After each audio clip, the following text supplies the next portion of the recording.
We have the quarterfinals going on, everybody. France going up against the United Kingdom. And it should be a good one. France obviously being one of the teams that is more or less a favorite heading into the tournament. They won their group and they're going up against UK at this point. Probably one of the best second place finishers in the group stage. And they were playing some really cool style, including Probius and a lot of other things. We also had a bit of a change on the side of the French team. Alchemists was removed from the team, so there is a new player that made his way into the team. Val Beatbox is now going to be playing for them. And our first map in the best of 5. Yep, we switched from best of 3 to best of 5. For this is going to be Towers of Doom. Billy gets the Malfurion banned against him. That's already a great one right here. So if you have watched the group stage, you know that Billy, the support player on the side of the UK, has pretty much been murdering people with his Malfurion all day long. And it was pretty amazing. In some of the games, he basically had top damage numbers because he just stacked broccoli into oblivion. And this time, the French team just said, you know what? Not gonna happen. Let's just make sure that this is not gonna be a thing here. And yeah, it's pretty awesome actually to see that. So there is a lot of research that went into this, you can already tell. So heading in now into the quarterfinals in our single elimination system, we will have a lot of those targeted bans against specific players. Tyrande banned out, Maiev still banned out too, so a lot specking into the meta bans here. But Towers of Doom is also a map where the UK played a lot of Probius, and Arena is really good on that hero. He's playing very, very safe and used a Warp Rift build to, after level 16 in particular, zone out opponents quite easily around all of this. So it's going to be an interesting game from them for sure. Early pick into Rhaegar, so we are going to see how Billy is going to do on Malfurion. It would be actually ridiculous if Billy was even better on Rhaegar and way more aggressive with his playstyle, making the plays for the team now. And just like, yeah, I've been hiding strategies in the group stage, and the French just triggered my trap card. That being said though, De Haka and Thrall already taken for the offlane for France, so with Jaina now being added, you already have a lot of burst damage coming out of them here. And they are playing a very melee-heavy setup. I mean, that's already quite clear. With Rhaegar and Garrosh taken, we have more or less Team Orc on the other side. Thrall betraying them here. But in terms of bans, Anna gets eliminated, so they don't want to deal with a nano-boosted Jaina, first and foremost. But what exactly is France going to ban out? Is it going to be that targeted ban against Arena? Or are we going to see something different? They could, for example, ban the offlane. They could definitely ban the offlane here. But yeah, let's see. Haha, there it is. The Probius ban against the UK. Loving it. Awesome. That is actually pretty amazing. Yeah, I love that. You ban the Malfurion, you ban the Probius. And the UK now have to show that they have a little bit more than the picks that they've been so reliant on in the group stage. Now keep in mind they lost the series against Sweden, but they were still able to take a map against the Swedish powerhouse. So, what's it going to be this time? I mean, Arena had to play a couple of other heroes already as it stands, right? And now we're having him with Phoenix and Malthael. There's not a lot of follow-up onto Garrosh, though. This is the one thing that I find a bit weird at this point. If you're playing with Phoenix, oftentimes in the past you would be trying to use Diablo instead of another frontliner, just so that you have Lightning Breath, and that then slows and procs the extra damage also on the salvo that Phoenix can get out. With Garrosh, the idea oftentimes is to just simply get a little bit more lockdown and then burst damage after a flip, but we see very little of that. Muradin now, and Alexstrasza on the side of the French. Alright. What's it gonna be on the last pick? Tai still needs a hero. We're still needing a hero for Tai. That could be Tracer. It could be Li Ming. He's been playing both of them extremely well and oftentimes triggered heavy bans against himself. So what is gonna be the hero choice on the last pick here for the UK? Falstad! Alright, I didn't expect that to happen. I think both of the other heroes would have been working fine. But guys, we're ready and good to go. Towers of Doom, map number 1. The UK going up against France. We have our quarterfinal, the first one at the Nexus contest about to start. Best of 5 series, so let's head into game number 1.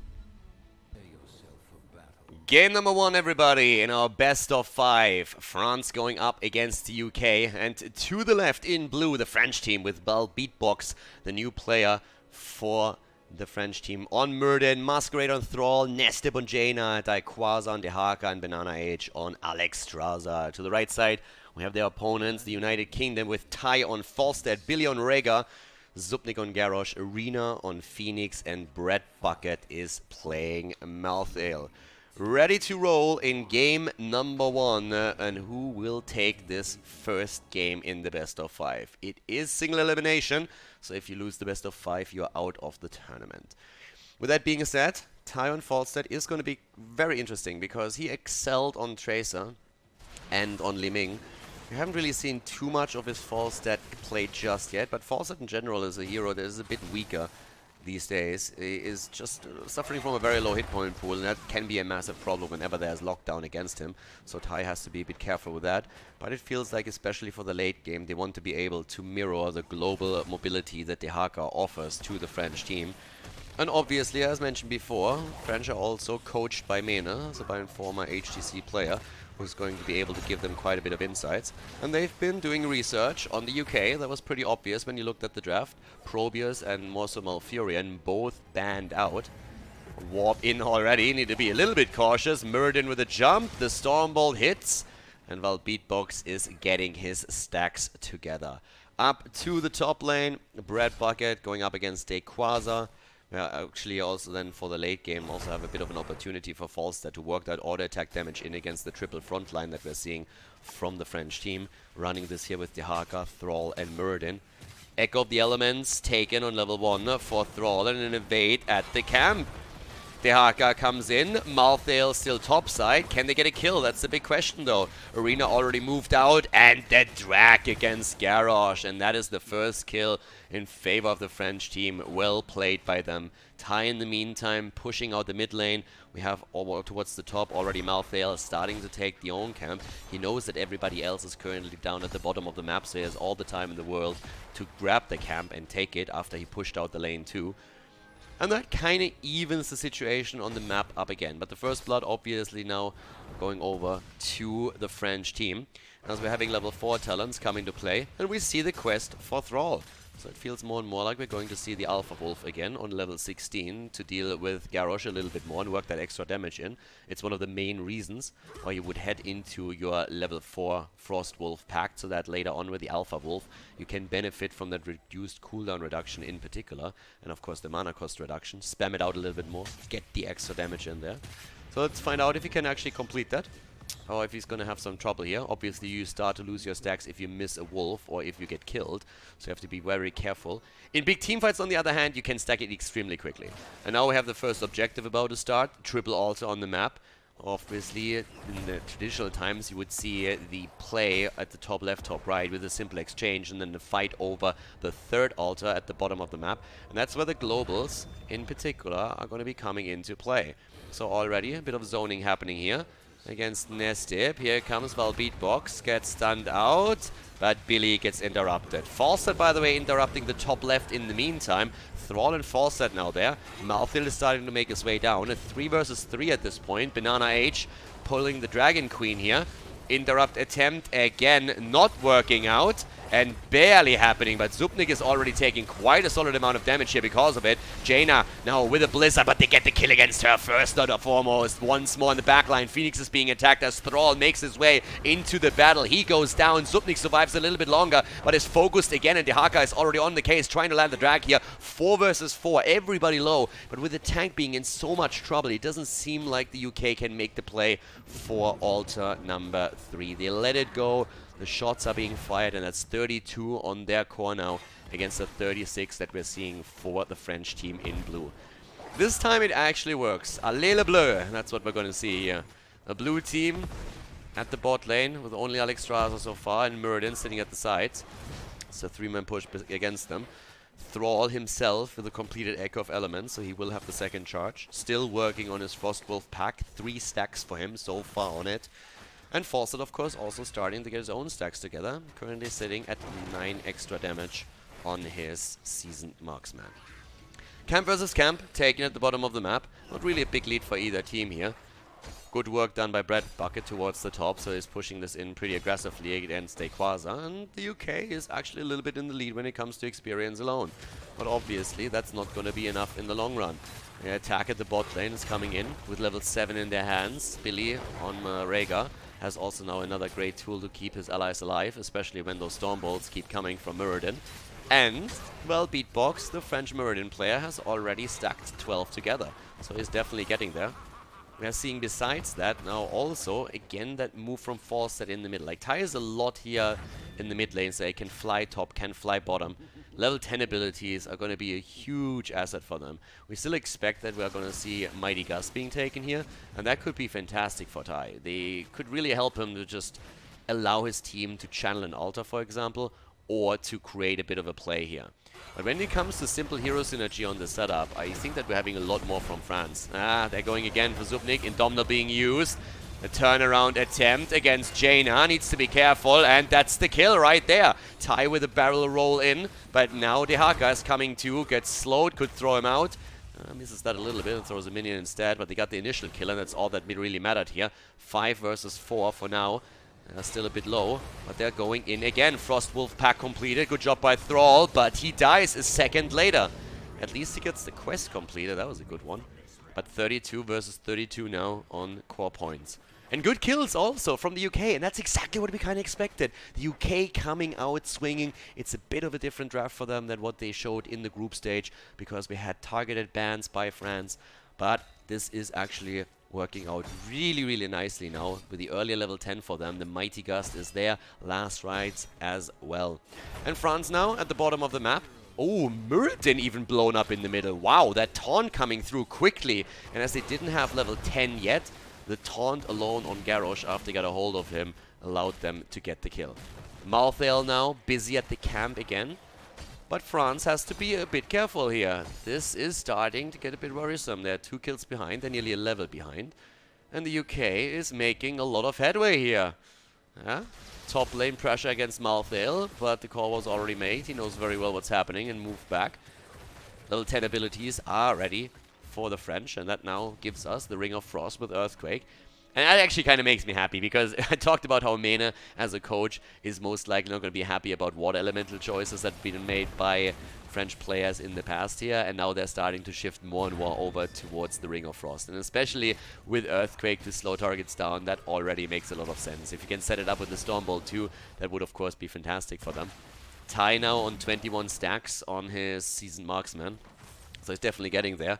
And Nesdip seems to be once again the target during these fights. Muradin himself, by the way, has to also be careful now, especially because of the last rites. So that's a huge problem if you are a hero like Muradin that likes to be at the front line and then usually moves away to heal his health up again through his straight. Already, while Beatbox is in trouble, jumps in, gets thrown back, and that might be the kill right there. They already moved back though. A little bit of miscoordination here on the side of the UK. That was a kill against Muradin basically.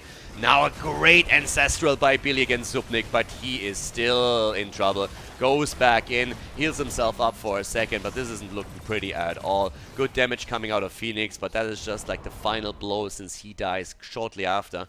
And that gives the French another altar. Great play by them, good coordination, and a bit of a misplay here from the UK team.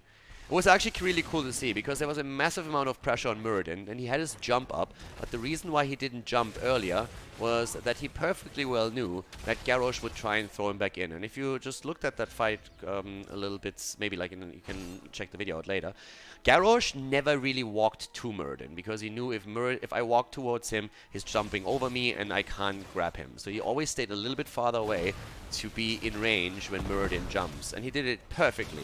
The problem was the rest of the team didn't try and go for the kill. Instead, they were trying to get that channel through. So it seemed like a bit of miscoordination, because if you're already in that spot, there's engage attempt here against Alexstrasza. She's low, and she goes down, and there's the second kill. Jaina is dead. Nice double kill from the UK. They are firing back here in game number 1.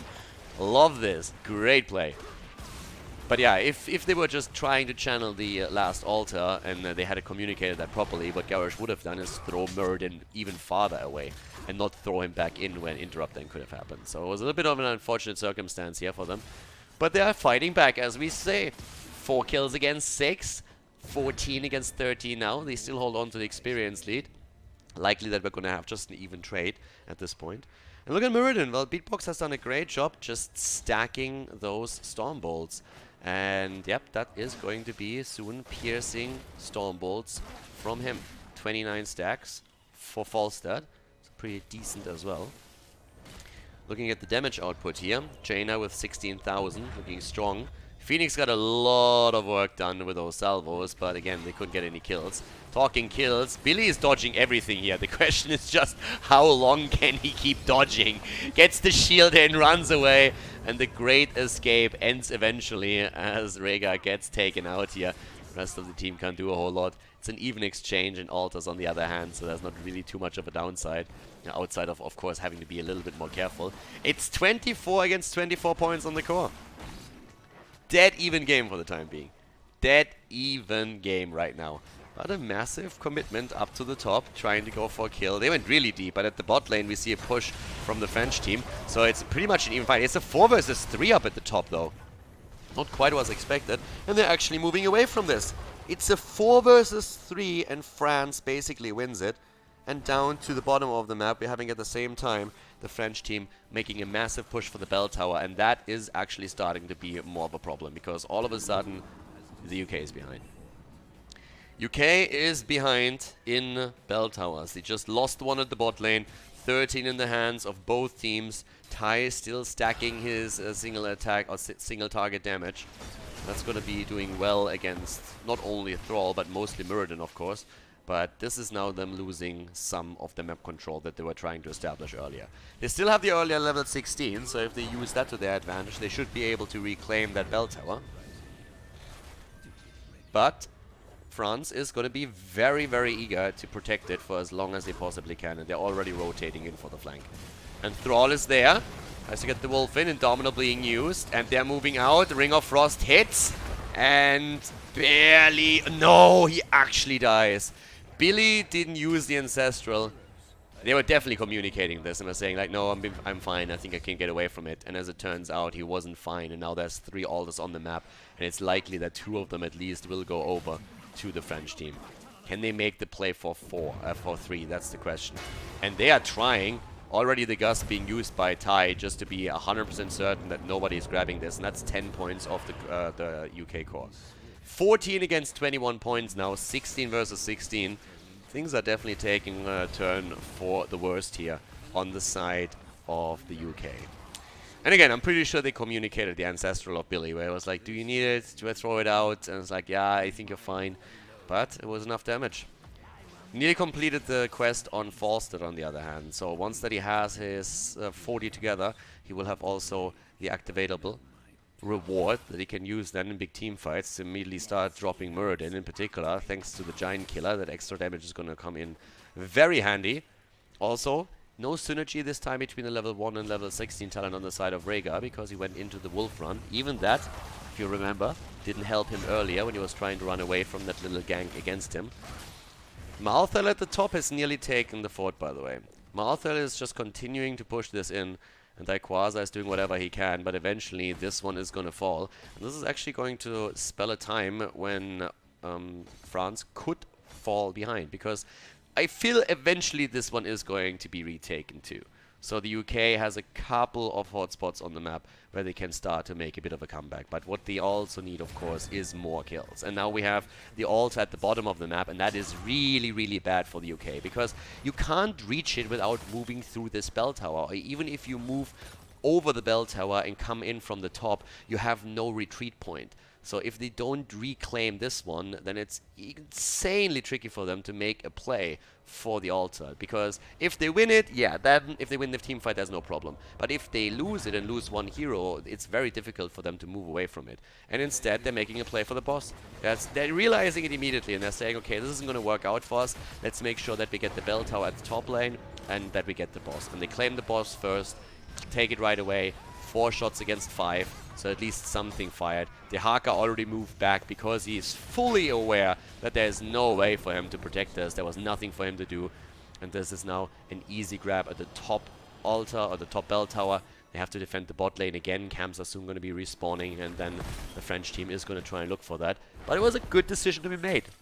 Garrosh, by the way, has now to deal with the Alpha Wolf from Thrall, as expected. After we saw the choice on level 4, he went into Alpha Wolf, so this is going to be really good lockdown and damage against Garrosh in particular, against anybody basically in here. Haka already working at the camp to the top, trying to get that bell tower back, and down here we see a similar fight happening. But France is still holding on to this. They are still holding on to the bell tower and trying to make sure that this one is not going to be taken. Playing a great game here and saying just like, alright, as long as we hold the bot lane, we have continuous pressure against the core. In comes the move, Mirrodin jumps in while Beatbox gets stunned out. The Ancestral, this time the Ring of Frost hitting. Oh my god, Phoenix gets destroyed. Dequaza with a perfect engage here on the Haka. First the Ring of Frost comes out, he's trying to warp out, but the Haka is there, hits the isolation, hits the drag, and that's the end of Phoenix. Beautiful setup here, first of all. The Ring of Frost connecting, and that is just the perfect moment for Dehaka to make his play. It's a great snipe. Rhaegar didn't have anything anymore since he already used his Ancestral for Garrosh in the first place. A beautiful setup that we're seeing here from the French team. But the UK is showing some signs of life throughout this game. The problem that they still have is that in terms of synergy, they don't have as much as they're normally used to. So the draft of the French team, very, very strong right now and working quite nicely for them. The global that we're seeing from Tai doing some work, not enough. Exchange again, 4 points on the core against 13. Still something that you can win, but you need a teamfight victory, and they need to be looking for it, and I think that's what they're doing right now. Trying to look for the engage. The Haka has retaken the top in the meantime. That's already an issue. False stats damage sitting at 22,000, above Malthael at this point. Malthael on the other hand with a lot of siege damage. Can't quite keep up with Tai here. It's still quite a lot to his name. And when it comes to deaths, it's mostly the front line that suffers here, and that is Thrall, obviously. Phoenix also has died 3 times. He's one of the primary targets, but they have very little poke, as you can tell right now. The only poke that they really have is coming from false stats, so it's very difficult for them to go for this bell tower. If they had Li Ming, it would be a different story, but they don't. It was one of the choices that you might remember that I talked about in the draft, where Li Ming in the past has played a huge role for Tai with this hero pool, but they decided that they want a global. I'm not sure if that's working out right now. The taunt is in, while Beatbox still gets his ult through. Ring of Frost comes in and the wind tunnel immediately. 20 versus 20 now in terms of talents. A lot of cooldowns already blown, but we're still seeing a few remain for the UK as they can still rely on the Ancestral healing, but also the ult on Phoenix. Double altar now, and this is really the moment when you have to make your play. You have to win a fight, and you have to win it now. There's no other way. They're trying to go in. Zubnik is low, doesn't get the Ancestral just yet. Rhaegar trying to hold it back a little bit longer to use it later on, but they have to pressure into the altars or try and get that bell tower. Already, Dequaza coming in, gets the bite as the wolf is coming through. Billy with a mistake and immediately getting punished. Jumps into deep. Stormbolt hits, good setup from Mirrodin, and the immediate Jaina damage afterwards drops him. He's not the only one. Malthael has fallen. Phoenix dies too. And the engage of Rhaegar seals the deal in this game. One more altar is all that France needs. Tai is the sole survivor here. But there's the channel, and this is going to be game. Another quick interrupt attempt, but this is not going to help them in the long run. Malthael, of course, came back, but he's now also getting obliterated. 13 kills against 6, and this is game number 1 taken by the French team in the best of 5 series here in the quarterfinals against the United Kingdom.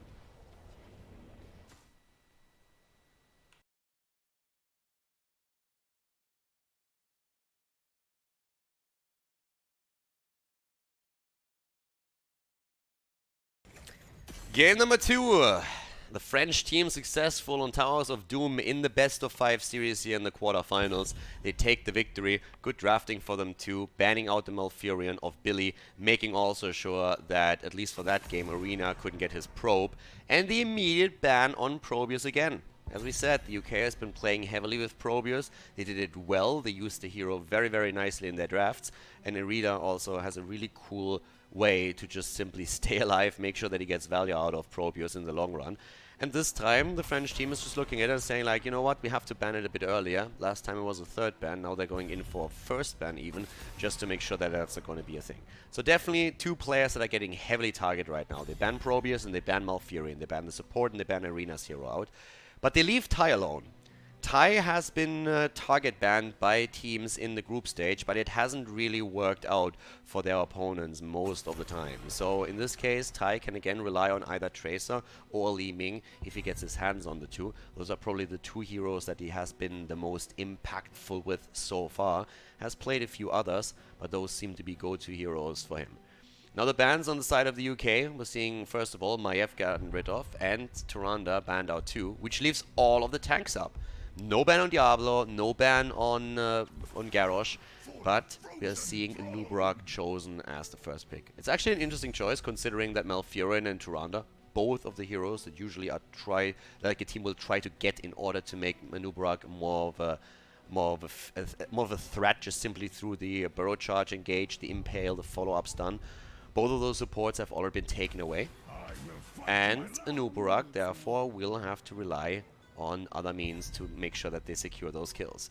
Immediately Ming pick on the other side, and this is exactly what I mentioned on Towers of Doom. I personally thought Li Ming would be a great choice for Tai, didn't go for that, played Falstad instead, and they didn't get too much out of that hero choice. Rhaegar being picked early on again, and it really seems that for Billy we have a couple of heroes that he is very, very familiar and comfortable with, and Rhaegar seeming to be one of them. Here comes Blaze together with Nubarak. I'm liking the choice a lot. Jaina also immediately being picked up again by the French team.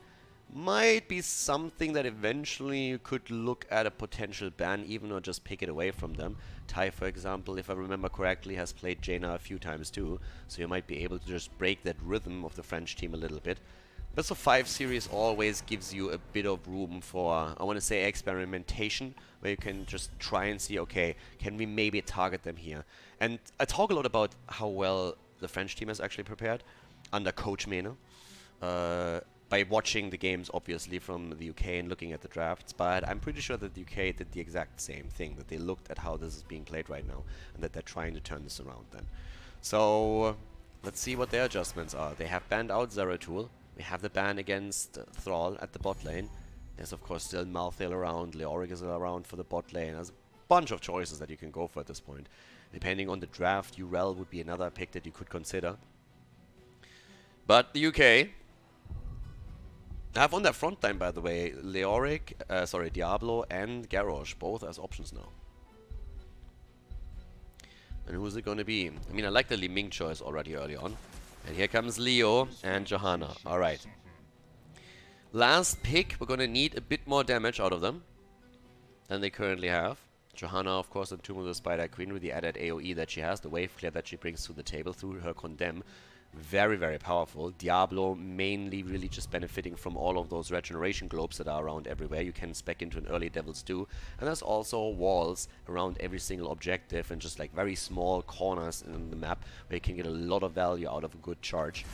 Orphea and Ana. Keep in mind, Ana was actually banned out in the last game. There was a reason for this. This time they focused Zeratul instead, and now Ana is the hero that can give over the nano boost to either Jaina or Orphea, depending on the setup. But we have again a double mage build, so very heavily reliant on cooldowns now, but also an insane amount of burst damage. And we've seen this combo before, and it worked before as well. So it's something the French team is trying out one more time here in the quarterfinals, and there's Phoenix. He's going to try and capitalize on the slows provided by Rhaegar, Johanna and Leoric and get the damage in. Arena very likely on the hero. So guys, in this best of 5, the UK is behind. Let's see if they can tie it up heading into game number 3, or if we're going to see a 2-0 lead in the best of 5 series from the French team. Game number 2, the lead for the French. Allez le bleu! As we have now in game number 2 towards the left side of the map, Val beatbox for the French team on Nubarak. We have Orphea, played by Masquerade. Again, it is the Ancestral Strength on level 1 so far, the standard build. Let's see if we're going to see the talents taken on level 4 and 7 to spec heavily into Dread. Dequaza playing Blaze, Nestip on Jaina, and Banana Age on Ana. Now she was let through the draft. There was no banana strategy from the United Kingdom. To the right side of the map, Zupnik on Johanna, Brad Bucket on Leoric, Arena again playing Phoenix, Billy on Rhaegar, and Tai on Li Ming. Alright, let's get this show started. I mean, Li Ming against Anuburak in general, of course, a great hero. It was actually very interesting because originally when the two of them popped up in the meta, it was more so the standard that you would pick Anuburak against Li Ming. The thought process back then was simply that with all the beetles that you spawn, you can soak up a lot of those shots that Li Ming is trying to fire out, and therefore you're going to stay a little bit safer with that. But it quickly started to change, simply because Disintegrate can pretty much invalidate the cocoon from Anuburak. Zupnik, on the other hand, up to the top, goes down against the French team immediately. Johanna didn't really survive for much longer here. That was a great early kill. A lot of pressure already coming from the French team. Very well played by them here. Has to be a bit of a concern for the UK. France is coming out swinging here in a game number 2. Definitely not going to take any prisoners there. Again, the massive engage onto Leoric. Masquerade, the slow is there, and that's another kill. Damn! France is on fire right now. They came in, and Leoric was trying to keep himself alive, trying to move away from this. That didn't work out. Another quick shadow waltz to the face, and that's the end of him. 2 kills against 0, and now a camp taken. UK hasn't properly woken up just yet, apparently. Hasn't really recovered from game number 1, and they definitely need to do that soon. They're already going for a camp at the bottom of the map. That was pretty much telegraphed, and on the minimap you can already see that the rest of the team is starting to rotate a little bit closer to the Siege Giant camp as well. But there's nobody else because 2 heroes are still busy on the Bruiser camp, so pretty good read from the UK. They were realizing some heroes are missing. The only place there where they can be is their Bruiser camp, or that's at least what they assumed. They went for the Siege Giant camp, didn't even hide it, and just say like, okay, sneak that in quickly. And they were able to make it work. So that was already a decent start for them. Wasn't really bad. It was actually pretty good. And we have now a spec into the armor on Anuburak. And that is one of the variations that we're seeing a bit more these days. Again, the attempt to go for another kill here. Both of the teams actually busy at the bottom. And yep, there it is. So specking into Fright on level 4 as expected.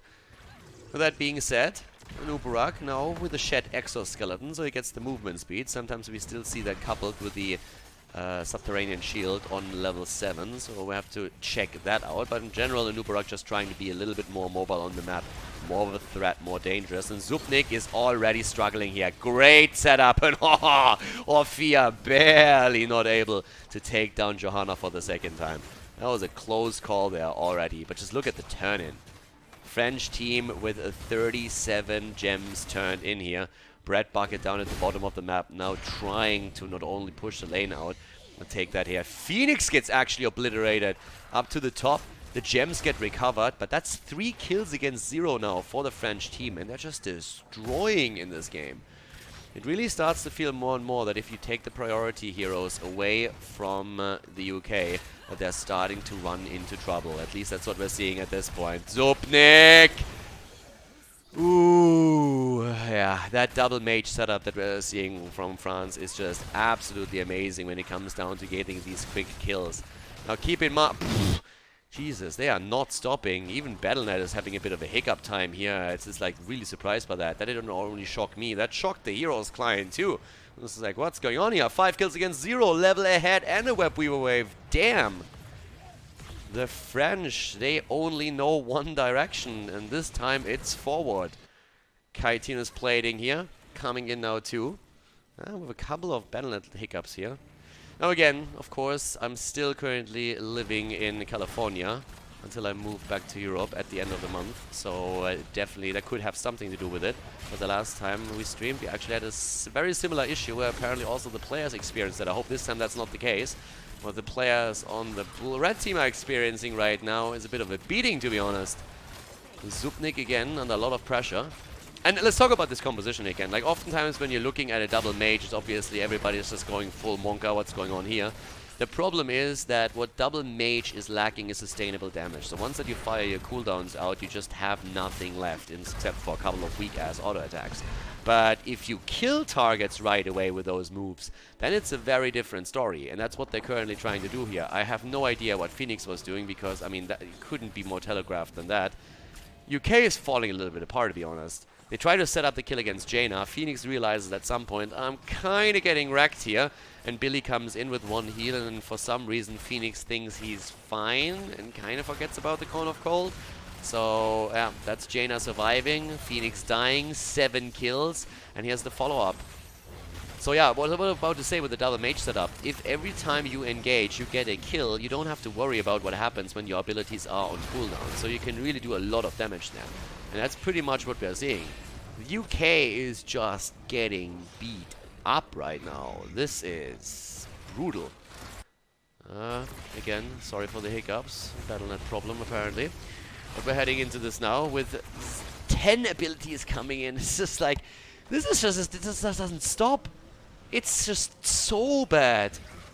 Oh, the UK is losing as much here as they're currently doing at the negotiation table for the Brexit contract. Damn, Leoric goes down again. This is rough to watch. I mean, as I said before, the UK is actually, or was one of my favorite teams in the group stage. They were very, very fun to watch. Super entertaining games, but right now they're just not finding the answer. And the French team is destroying them. This is pretty rough. I mean, it's a 2-level lead already, and we're only 6.5 minutes into the game. We're having 10 abilities, heroic abilities, in the hands of the French, and they're getting another turn in now too. This is going from bad to worse. A fort has already been eliminated in the middle of the map. Now you're attacking with a Web Weaver wave and a level 10 talent advantage. A camp is taken at the same time too, so you have that spell shield on top of it. This is just insane. This is really insane here right now. Talent also adjustments. We're having the debilitating dart taken on Ana. So get even more slow in. It's going to be pretty bad, but yeah, it is rough. Top fort is gonna fall, no doubt about that. And more hiccups from Battle.net. So top fort gonna be falling too. Ooh, the Iron Skin barely being used. That was a close call right there. And this is another structure down. 2 forts down, they're losing the ground here everywhere on the map. At the bot lane, the pressure is continuing. They're rotating into the middle now. Ring of Frost and the attempt to kill Arena is dead. Oh my god, this is just not stopping. Can't stop, won't stop. The paint train is coming and it's heading to London. Level 10 is finally there though. They have finally level 10. This is the moment when you're going to be trying to turn this around. But you need Phoenix for that first of all. But the problem of course is that it's not only the forts that are falling. The keep itself is already being attacked there too. And now that we're having Blaze moving into the middle, it's going to be that 5 versus 5. There's still a Web Weaver up at the top side. But the UK, they need kills and they need it now and they're looking for it. They're missing the Entomb on the other hand. That doesn't connect. Again, the move straight onto Zubnik. Johanna getting bodied here in most of these engages. They barely hold on to the keep, but they still have it. This is difficult for them, to be honest. And if they fall behind here, if they lose this game, then it's an 0-2 in the best of 5, and that would pretty clearly spell out that they need a reverse sweep to make this happen somehow. And it is going to be a pretty tall task to make that happen. I mean, so far, the French team is looking great. Game number 1 was one of those games where you could still say, yeah, right, they lost control of the game at some point, but they did really well in the early and mid game. This one is a completely different beast though. I mean, look at this. Arena is down again. His Phoenix is getting demolished. Here comes the Dread and down they go. Johanna falls too, and they're not even done yet. They're going straight for Billy, and Rhaegar is gonna fall. That's 34 gems down the drain. Look at the gem count. They hold 13 gems, and guys, they haven't turned in a single gem yet. The UK is getting executed here. This isn't even a fair fight. This is just a beatdown, a complete beatdown. That is an adult just beating up a high schooler or something like that. This is rough. They need to change things for game 3. I think we don't even have to talk about game number 2 anymore because boy are they getting wrecked. 13 kills against 0-3 level lead. If they can make this happen somehow, there might be the kill right there. They go for nest dip, they're trying, but the bunker is ready. And on the ground, the Ancestral coming through, Arena about to fall, warps out, but Johanna is down, the boss is taken. They had to take a bad fight, they knew it too, but now Arena dies again. That's where the level 13 talent on Anubra comes into play, and his level 7 of course too. That extra damage, fantastic for them. It's a full 4-man clear. Only Li Ming able to escape. She's going to try and defend this for as long as possible. They had to go for a Hail Mary. They tried to make it work at the boss call from France, but this is just... it's brutal. It's honestly brutal. I didn't expect it to be this one-sided in game number 2 by any means. This is just crazy. 3-level lead, 17 kills. Just look at the experience difference here, just through the kills alone. 0 XP because of 0 kills and 8,000 experience through this. Here comes the ring, locks down Rhaegar, and that is going to be the end of Rhaegar. In this encounter, it's going to be the end of the boss too. And this is really just the biggest problem for the French team is to not be greedy right now. This is literally the biggest problem. It's like, guys, don't greed, don't greed. Just don't go curl here. Just play it safe. We have 60 gems. We can easily go for a turn-in, go for the turn-in, make sure you take the second keep in the middle as well, and then take it from there. And that's what they're going to do. Wow. This is going to be a test for the UK, I'm not going to lie. They have a fantastic team in the group stage. I really think a lot of these players have a lot of potential and are really strong, but today things are not going their way. And they have to somehow find the strength for game number 3 to try and turn things around here, and it's not going to be easy at all. If they can find a turnaround in game number 2, that would of course be insane. If they can make that work, that would be amazing. And they're looking, I mean, they're aggressive right now. They're saying, guys, let's do something. Let's try somehow to sneak in, to get a kill. We have to make some moves here. And it's what they're going to be attempting to do down here. They're trying to flank this without Web Weavers and take a fight. They're down a talent, they know that too, but there's little else that they can do. Blessed Shield is already out. Once again, the bunker to save the blue team. Cocoon gets disintegrated immediately by Li Ming, but Leoric is in trouble. With trouble, I mean, he's dead. And that's also the fate of Zopnik himself. The 2 frontliners are eliminated right away. Li Ming is on the run towards the left side, and the French team is just thinking about, okay, do we end the game top or do we end it middle? That's the only thing that they are thinking about right now. Li Ming is already trying to defend, and we're having the French team with level 16 talents now moving into the mid lane. The Web Weaver isn't even here yet. They blow the wave up, go straight for the keep. The camp is moving in with the Web Weaver too. Yeah, they even get Phoenix. I mean, what else is new? 21 kills against 0, and that's a lesson. That is just a lesson in how to play Tomb of the Spider Queen by the French team here. The UK goes down with an 0-2 in the best of 5 series. And the French look phenomenal today. Great game. And let's head into game number 3.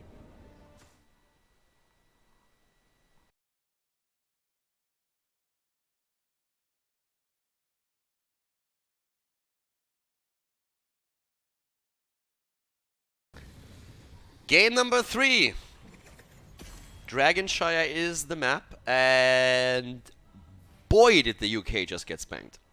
Personally, I believe that those players won't be able to sit for about a week after that lesson they just got taught on Tomb of the Spider Queen. But yeah, I mean, it's not really on the UK, it's just the French today. They are definitely playing amazing. The coordination in the last game was brutal from there, and great bunkers that we had on Blaze to save everybody. Good coordination between Jaina and Orphea. Just setups that we saw from Nubarak were just great, and they continue with their ban pattern. They're just saying, guys, we've studied your games, we've seen your replays, and you are so heavily reliant on that Malfurion and your Probius plays that we're taking those 2 tools away from you and show us what else you got. And so far, the UK didn't have an answer. Again, they're banning out Maiev and Tyrande. And with first ban and first pick being in the hands of the French team, it also becomes obvious that this map is the map choice of the UK. So in case you're not familiar with the tournament systems that are being used, pretty much every tournament in a best of 3 or best of 5 series sets the rules so that the team that loses the previous map can make a choice. Do you want to have first pick and first ban, or do you want to have the map choice? And most of the time you will see teams go for first pick, first ban. It's a big, or can be a big advantage. But if you are feeling very comfortable on a specific map and you have a strategy prepared for it, this is when teams are going to lean towards maps instead. And this is exactly what the UK is doing right now. They're just saying, all right, we need to get something in here that really helps us. We feel good on Dragonshire, so let's go for Dragonshire and play that. Garrosh and Rhaegar. And again, with how much we've been praising Billy for his Malfurion plays, at this point we have to ask, is Rhaegar the only follow-up that he has? His Malfurion is out of this world. It's absolutely crazy. And that's the exact reason why France is banning it out the entire time. They're just saying, like, dude, like, whatever, we've seen your Malfurion. We're not going to play against that shit. That ain't happening. So they ban that out. And now he resorts to Rhaegar over and over. Can that be enough? Is that going to be enough for the UK this time? I think they have to make a bit of a change, but so far we're seeing very similar draft patterns for them. And the French team is basically saying, why change? We go Nubarak again, we have Jaina afterwards, and we go Thrall. The French team is basically homing in on a very small pool of heroes as well that they're looking at. I'm not saying it's the only heroes that they can play, but it's the heroes that they're having a lot of success with at this point, and it's the heroes where they're just saying, why would we change the system here? It seems to be perfectly working. We have a 2-0 already. All we need to do is win one more game. Let's rely on what's working. We had a lot of Anubarak engages. They worked extremely well. We have the continuous Jaina follow-up damage. Even in the game before, on Towers of Doom, they might not have played with the Nubarak, but it was a similar idea. Get Muradin into play, the Stormbolt setup, and then run Jaina. Thrall is there too, but now a bit of a switch up from the UK. They go into Blaze on the offlane. I like that choice already. Dehaka would have been an option too, of course, for Dragonshire. And personally, I expect that the French team might still think about Dehaka. We've seen that with a triple melee already on Towers of Doom, where they played Dehaka and Thrall. So there's another chance for them to maybe put Dehaka onto the top lane, but they also, of course, have the option to just leave Thrall there. Orphea taken by the UK as well, and I think we're still waiting for a hero for Tai. And there is Leoric. Tai with Tracer. There she is. We were talking about his Li Ming, we were talking about his Tracer. Li Ming was not enough to get a victory here for them. Tracer might just be the thing, but again, Ana together with Jaina for the French.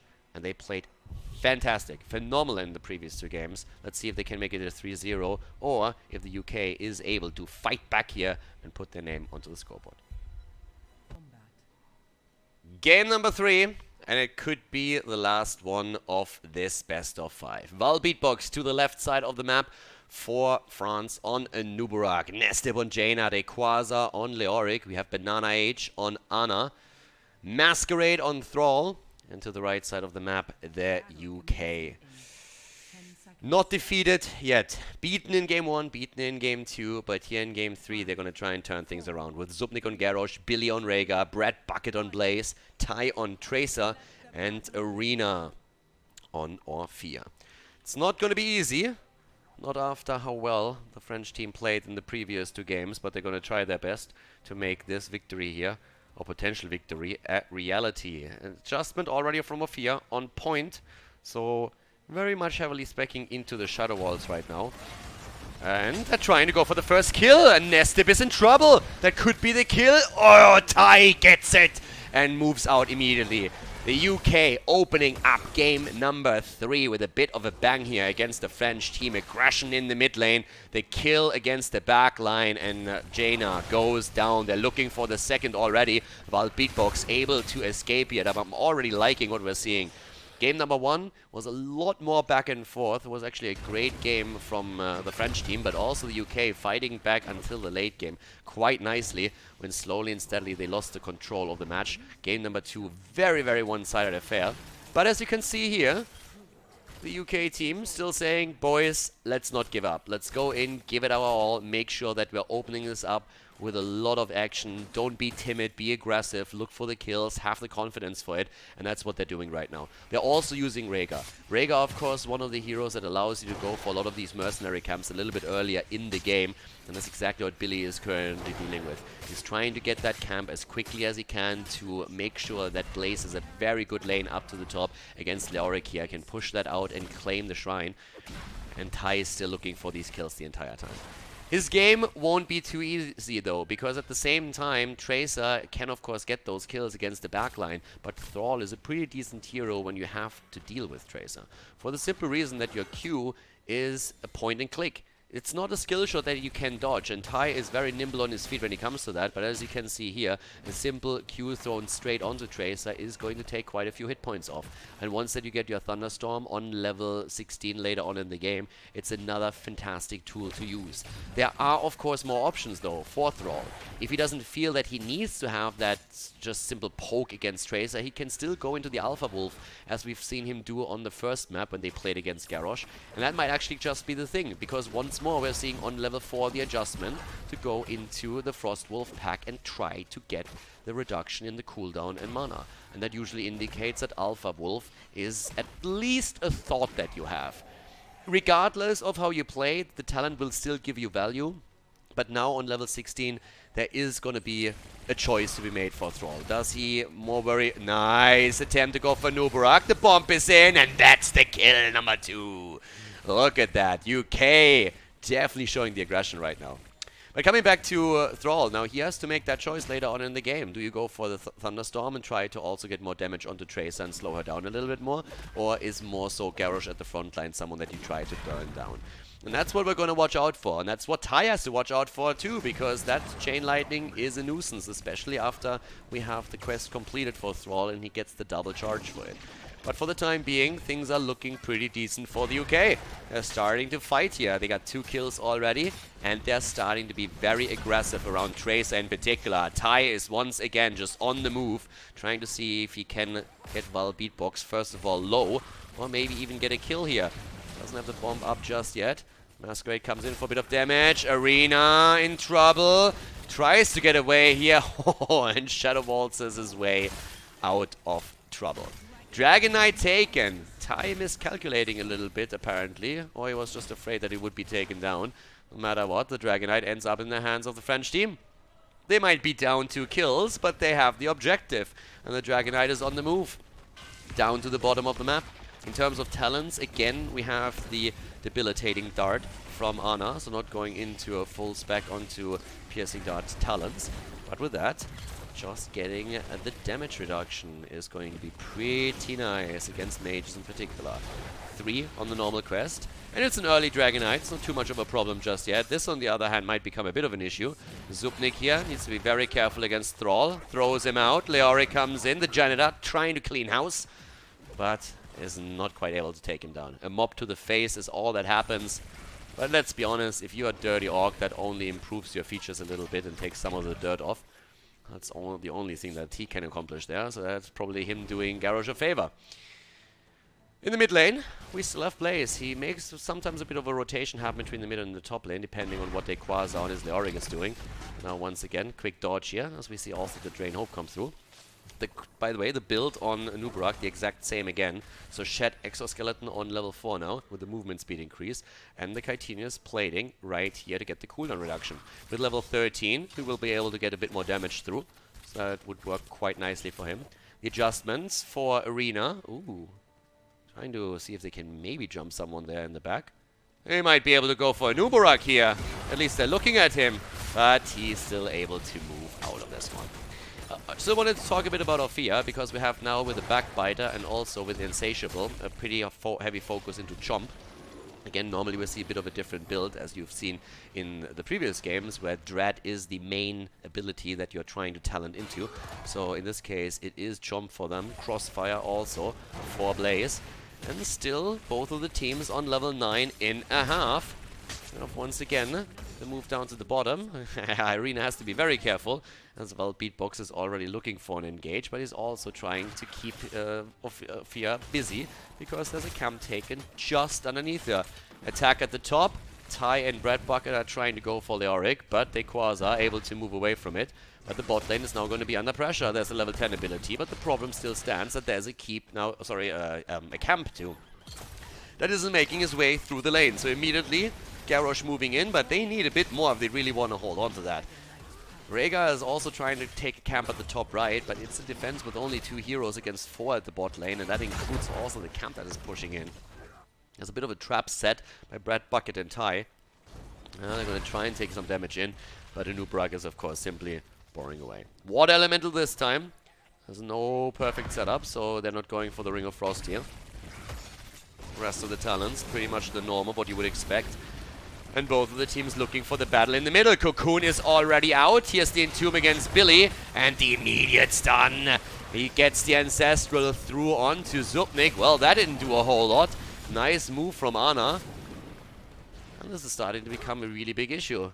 They're getting at least one of the altars back, but it is starting to become really tricky, and they're gonna have to fight over it in just a few seconds once again. Oh boy, this is really not getting easy for them whatsoever.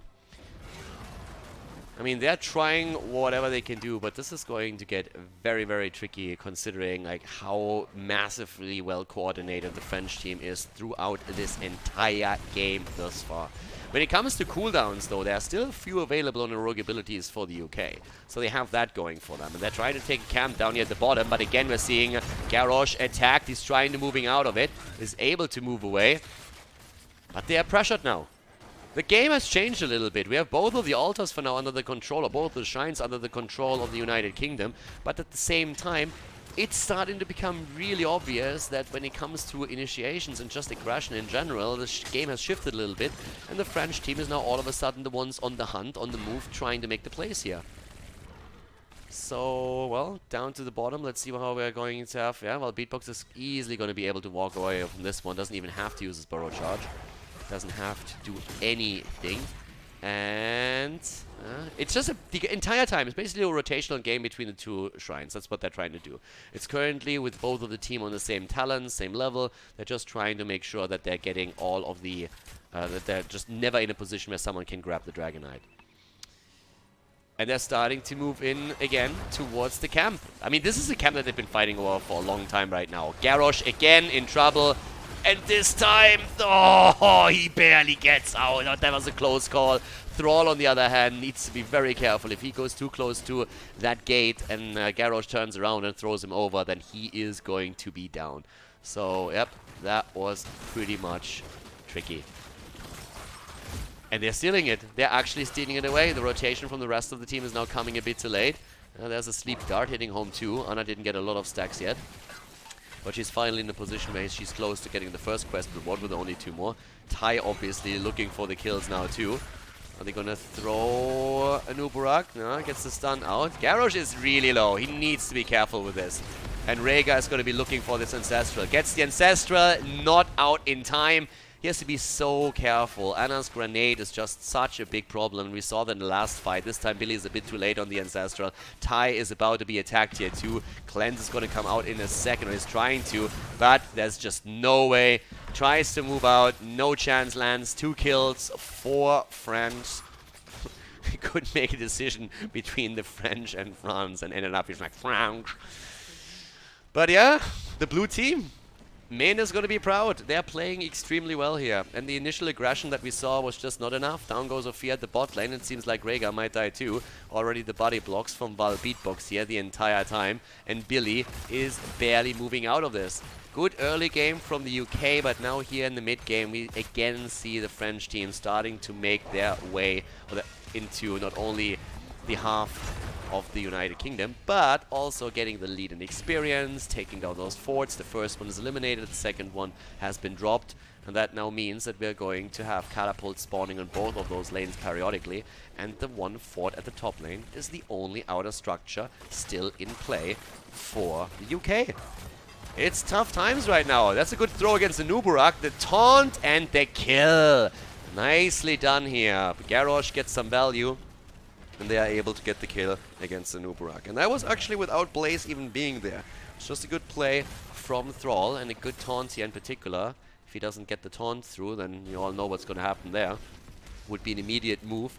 Nice move here as well, by the way, by Blaze. Just eating that punt here, going for the Unstoppable. They're trying to get another kill, and that should be a dead Thrall as well. They're going for Thrall, and Masquerade is low. The Frostwolf Resilient keeps him alive. Ancestral this time gets the value. Indomitable being used. Zupnik is trapped by the Entomb, and Jaina takes him down. What started as a fantastic fight here for the UK is all of a sudden turning around against them again. Brett Bucket is not only slowed, but also put to sleep by Anna, and that slows him down even more. He goes down. Ty is looking for the counter kill, and he gets it! He gets the counter kill, but he's about to fall to Leoric. Nicely done by Dequaza, following it up on it. Ty had to spend a lot more time in the middle of them because of the ice block. Still got the kill there. He's really playing his heart out to try and see if they can maybe at least get a few moves in. But 16 talents, of course, playing another big role in this one. 16 versus 50 now in the talent game. But what a back and forth there already. But it's again just, I mean, it's really just good coordination, right? Even in a moment of panic, the French team reacts well. They are playing really patient around heroic cooldowns in those situations. We, for example, had Leoric hold the Entomb for a long time, and then just as we are seeing Blaze or Garrosh trying to move away, the Entomb hits home. They're able to let Thrall escape. Basically, a lot of the Frostwolf resilience coming into play. Anna, of course, too. But him being able to get the Earthquake out and a few more abilities helped him to survive. They couldn't get the kill quick enough. And that was that. Sleight of hands now on level 16. We're also having even more talents going into the Shadow Walls at this point, with Determination and the Bond of Anguish taken. Trying to grab a few of the camps here on the map. Epicenter, the weapon of choice for Nubarak. And he's already waiting for another kill. Yeah, they're setting this up. And Brad Bucket, he kind of knows what's going on. If you don't see anybody on the map, there's a good chance that someone is trying to trap you. 5-man pressure play at the top. 6 kills against 4 in this game. Let's take a quick look also at the damage numbers here. Jaina, again, just absolutely crucial for the composition. And what a play once more. The Ancestral is through this time. Billy is trying to keep Garrosh alive. Zupnik is incredibly low, but he's actually moving away from this. The rest of the team trying to escape too, as we have the big dive by the French team. Bunker gets destroyed right away. And here comes the UK now trying to turn this around. Zupnik, though, is eliminated again. And there's just nothing they can do. It's insane. The bunker on the ground, maybe a bit late, could have been used earlier. 16 versus 16 talents. But it just really feels like the French team can do whatever they want and they're going to be able to get those kills. It's crazy. Good cooldowns, good coordination from the UK, mostly for that last fight. Really able to save Garrosh. And then when all the heroic cooldowns are burned by the French, finally they think, okay, we need to turn it now. We need to try and move in, try and find a kill, as they're still having their heroics on cooldown, and they just can't find it. Another engage right here, trying to make the play for Anna. Great jet propulsion, and that's a kill. Ty with a kill, but look at Brackbutter. Again, the Entomb. Perfect use here, but the turnaround, and this time it might be good. There's the kill against Blaze, but it looks like the French might lose a little bit more than that. Billy, on the other hand, he's in a lot of trouble. Gets thrown away from the water elemental, but Ophia is killed too. Val Beatbox survives. Ty is going to move out. Tries to somehow get away from his. Dodges all of it. The great escape, but it is not for long. Down goes Tracer. Dragon Knight has been taken. 10 kills against 5. Absolute insanity in this game right now. And, yep, just well played by the French. It looks like we're going to have a 3-0 in the quarterfinal from France against the UK. 11 kills against 5. They're just not stopping. Great play from the team in blue. And they showcase once again why they're one of the favorites for the tournament victory here. Fantastic play. The UK, they tried a valiant effort by them, but it was not enough today. France takes it with a 3-0 here at the Nexus contest.